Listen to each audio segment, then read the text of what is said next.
ඒ විදිහට බලාපොරොත්තු සහිතව යන ගමන තුළ සුවිශේෂී කාරණාවක් කරන්නට බලාපොරොත්තු වෙමින් ඉන්නවා මේ මාස 30 වෙනිදා. මොකක්ද මේ සුවිශේෂී කාරණාව?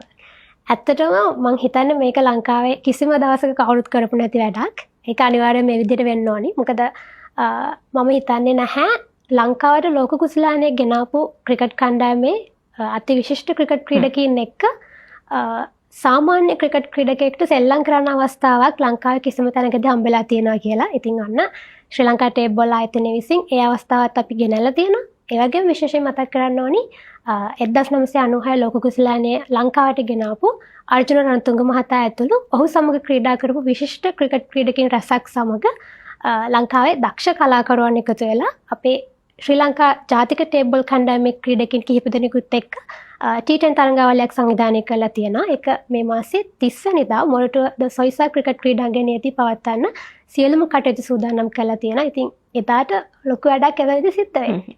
ලොකු වැඩක් බලාපොරොත්තු සහිත ගමනක් යන්නට හදන පියවරක් තමයි මේ ආකාරයෙන් සිදු වෙන්නේ. අපි බොහෝ කාරණාවන් පිළිබඳව කතා බහ කරා. කුමක්ද